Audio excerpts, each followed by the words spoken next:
Chapter 12, 12th chapter. It was a Saturday afternoon, gay and brilliant after abundant rains, and the spirit of youth dwelt in it, though the season was now autumn. All that was gracious triumphed.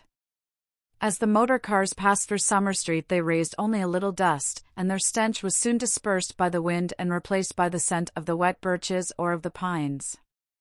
Mr. Beebe, at leisure for life's amenities, leant over his rectory gate. Freddie leant by him, smoking a pendant pipe. "Suppose we go and hinder those new people opposite for a little. They might amuse you." Freddie, whom his fellow creatures never amused, suggested that the new people might be feeling a bit busy, and so on, since they had only just moved in.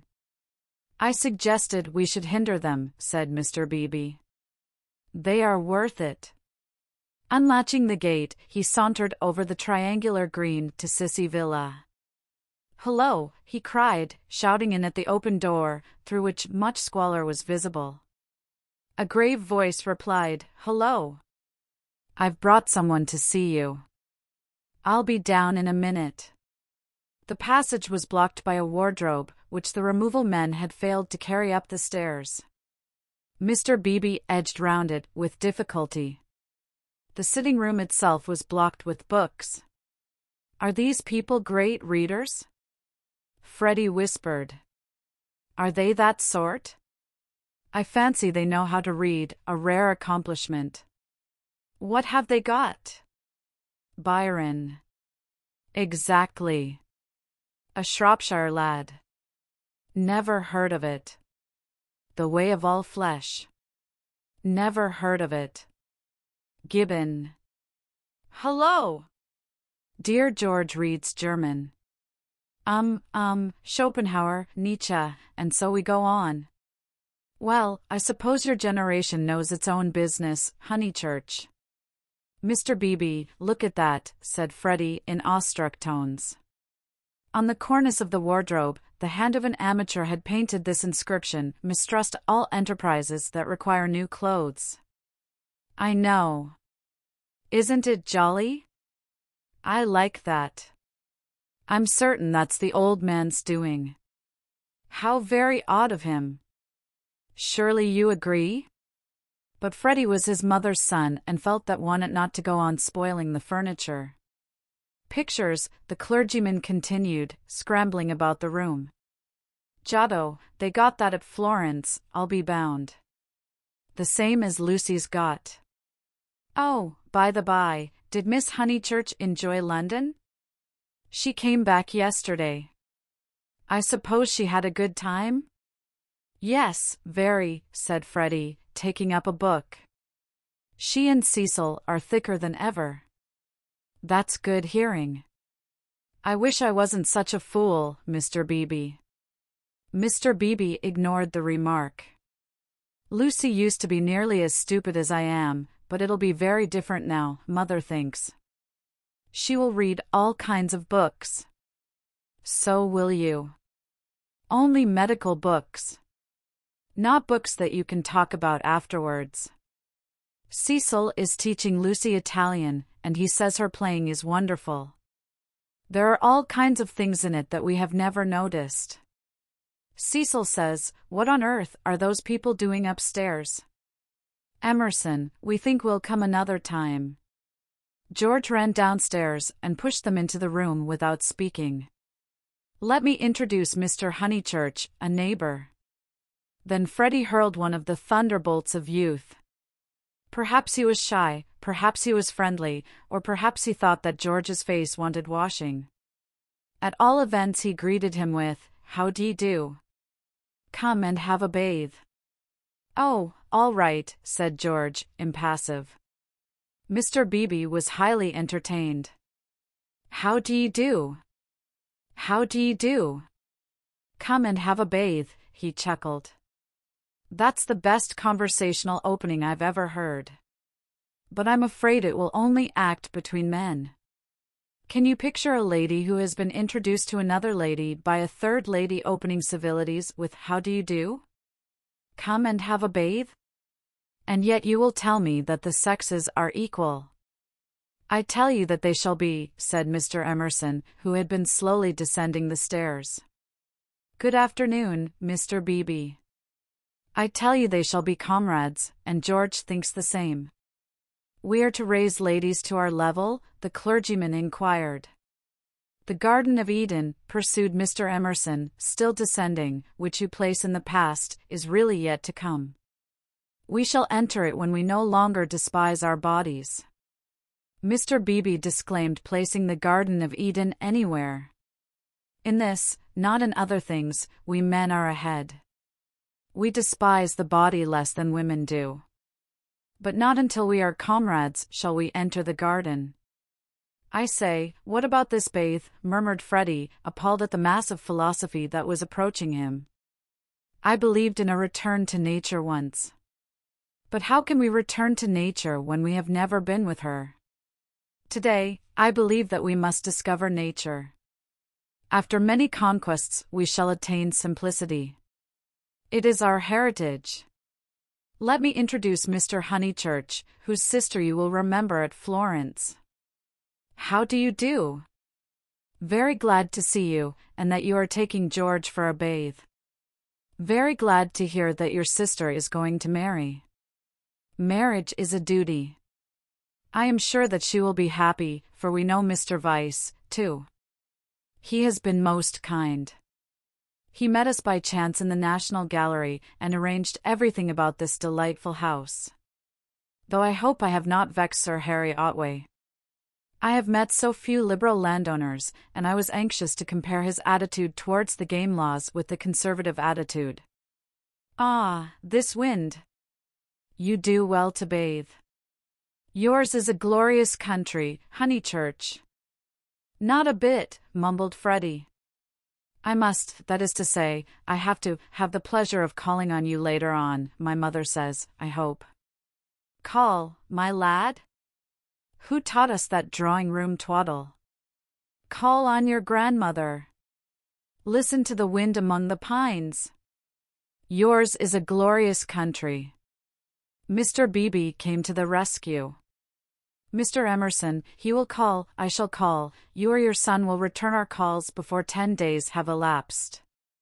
I trust that you have realized about the 10 days interval. It does not count that I helped you with the stair eyes yesterday. It does not count that they are going to bathe this afternoon. Yes, go and bathe, George. Why do you dawdle talking? Bring them back to tea. Bring back some milk, cakes, honey. The change will do you good. George has been working very hard at his office. I can't believe he's well. George bowed his head, dusty and somber, exhaling the peculiar smell of one who has handled furniture. Do you really want this bathe? Freddie asked him. It is only a pond, don't you know? I dare say you are used to something better. Yes, I have said yes already. Mr. Beebe felt bound to assist his young friend, and led the way out of the house and into the pine woods. How glorious it was! For a little time the voice of old Mr. Emerson pursued them, dispensing good wishes and philosophy. It ceased, and they only heard the fair wind blowing the bracken and the trees. Mr. Beebe, who could be silent, but who could not bear silence, was compelled to chatter, since the expedition looked like a failure, and neither of his companions would utter a word. He spoke of Florence. George attended gravely, assenting or dissenting with slight but determined gestures that were as inexplicable as the motions of the treetops above their heads. And what a coincidence that you should meet Mr. Weiss. Did you realize that you would find all the pension Bertolini down here? I did not. Miss Lavish told me. When I was a young man, I always meant to write a history of coincidence. No enthusiasm. Though, as a matter of fact, coincidences are much rarer than we suppose. For example, it isn't purely coincidentally that you are here now, when one comes to reflect. To his relief, George began to talk. It is. I have reflected. It is fate. Everything is fate. We are flung together by fate, drawn apart by fate, flung together, drawn apart. The 12 winds blow us, we settle nothing, you have not reflected at all, rapped the clergyman. Let me give you a useful tip, Emerson, attribute nothing to fate. Don't say, I didn't do this, for you did it, 10 to 1. Now I'll cross-question you. Where did you first meet Miss Honeychurch and myself? Italy. And where did you meet Mr. Vyse, who is going to marry Miss Honeychurch? National Gallery. Looking at Italian art. There you are, and yet you talk of coincidence and fate. You naturally seek out things Italian, and so do we and our friends. This narrows the field immeasurably, we meet again in it. It is fate that I am here, persisted George. But you can call it Italy if it makes you less unhappy. Mr. Beebe slid away from such heavy treatment of the subject. But he was infinitely tolerant of the young, and had no desire to snub George. And so for this and for other reasons my history of coincidence is still to write. Silence. Wishing to round off the episode, he added, we are all so glad that you have come. Silence. Here we are, called Freddie. Oh, good, exclaimed Mr. Beebe, mopping his brow. In there's the pond. I wish it was bigger, he added apologetically. They climbed down a slippery bank of pine needles. There lay the pond, set in its little alp of green, only a pond, but large enough to contain the human body, and pure enough to reflect the sky. On account of the rains, the waters had flooded the surrounding grass, which showed like a beautiful emerald path, tempting these feet towards the central pool. It's distinctly successful, as ponds go, said Mr. Beebe. No apologies are necessary for the pond. George sat down where the ground was dry, and drearily unlaced his boots. Aren't those masses of willow herb splendid? I love willow herb and seed. What's the name of this aromatic plant? No one knew, or seemed to care.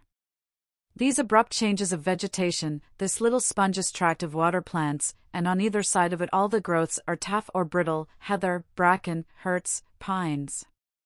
Very charming, very charming.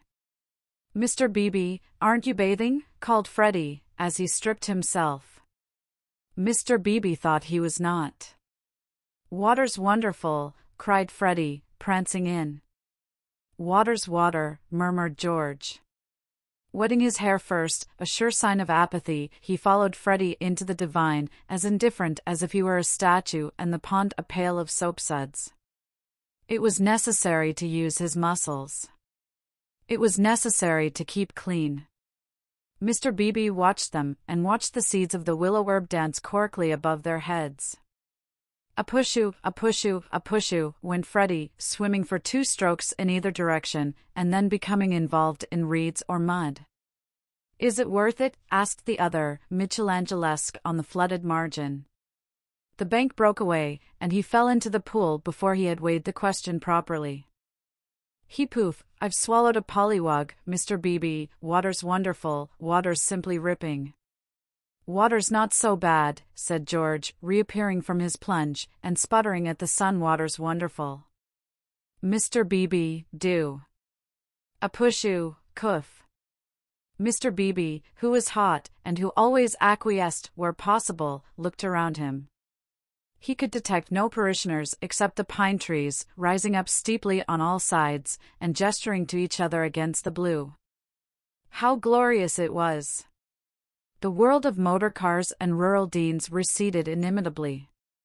Water, sky, evergreens, a wind, these things not even the seasons can touch, and surely they lie beyond the intrusion of man?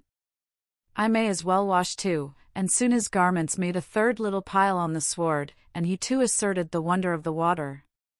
It was ordinary water, nor was there very much of it, and, as Freddie said, it reminded one of swimming in a salad. The 3 gentlemen rotated in the pool breast high, after the fashion of the nymphs in Götterdämmerung. But either because the rains had given a freshness, or because the sun was shedding a most glorious heat, or because two of the gentlemen were young in years and the third young in spirit, for some reason or other a change came over them, and they forgot Italy and botany and fate. They began to play. Mr. Beebe and Freddie splashed each other. A little deferentially, they splashed George. He was quiet, they feared they had offended him. Then all the forces of youth burst out. He smiled, flung himself at them, splashed them, ducked them, kicked them, muddied them, and drove them out of the pool. "Race you round it, then," cried Freddie, and they raced in the sunshine, and George took a short cut and dirted his shins, and had to bathe a second time. Then Mr. Beebe consented to run, a memorable sight. They ran to get dry, they bathed to get cool, they played at being Indians in the willow herbs, and in the bracken, they bathed to get clean. And all the time 3 little bundles lay discreetly on the sward, proclaiming, "No. We are what matters. Without us shall no enterprise begin. To us shall all flesh turn in the end." "A try! A try!" yelled Freddie, snatching up George's bundle and placing it beside an imaginary goalpost.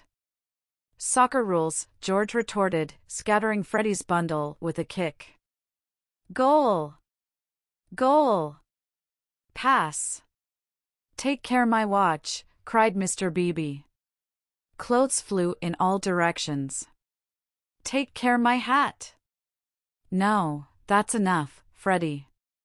Dress now." "No, I say." But the 2 young men were delirious. Away they twinkled into the trees, Freddie with a clerical waistcoat under his arm, George with a wide-awake hat on his dripping hair. "That'll do," shouted Mr. Beebe, remembering that after all he was in his own parish. Then his voice changed as if every pine tree was a rural dean. "Hi! Steady on! I see people coming, you fellows." Yells, and widening circles over the dappled earth. "Hi! Hi! Ladies!" Neither George nor Freddie was truly refined. Still, they did not hear Mr. Beebe's last warning, or they would have avoided Mrs. Honeychurch, Cecil, and Lucy, who were walking down to call on old Mrs. Butterworth. Freddie dropped the waistcoat at their feet and dashed into some bracken. George hooped in their faces, turned and scudded away down the path to the pond, still clad in Mr. Beebe's hat. "Gracious alive!" cried Mrs. Honeychurch. "Whoever were those unfortunate people? Oh, dears, look away. And poor Mr. Beebe, too. Whatever has happened?" "Come this way immediately," commanded Cecil, who always felt that he must lead women, though he knew not whither, and protect them, though he knew not against what. He led them now towards the bracken where Freddie sat concealed. "Oh, poor Mr. Beebe! Was that his waistcoat we left in the path?" "Cecil, Mr. Beebe's waistcoat, no business of ours," said Cecil, glancing at Lucy, who was all parasol and evidently minded. "I fancy Mr. Beebe jumped back into the pond." "This way, please, Mrs. Honeychurch, this way." They followed him up the bank, attempting the tense yet nonchalant expression that is suitable for ladies on such occasions. "Well, I can't help it," said a voice close ahead, and Freddie reared a freckled face and a pair of snowy shoulders out of the fronds. "I can't be trodden on, can I? Good gracious me, dear, so it's you. What miserable management! Why not have a comfortable bath at home, with hot and cold laid on? Look here, mother, a fellow must wash, and a fellow's got to dry, and if another fellow, dear, no doubt you're right as usual, but you are in no position to argue. Come, Lucy." They turned. "Oh, look, don't look! Oh, poor Mr. Beebe!" How unfortunate again, for Mr. Beebe was just crawling out of the pond, on whose surface garments of an intimate nature did float, while George, the world-weary George, shouted to Freddie that he had hooked a fish. "And me, I've swallowed one," answered he of the bracken. "I've swallowed a pollywog. It wriggleth in my tummy." I shall die, Emerson, you beast, you've got on my bags. Hush, dears, said Mrs. Honeychurch, who found it impossible to remain shocked. And do be sure you dry yourselves thoroughly first. All these colds come of not drying thoroughly. Mother, do come away, said Lucy. Oh, for goodness sake, do come. Hello, cried George, so that again the ladies stopped. He regarded himself as dressed.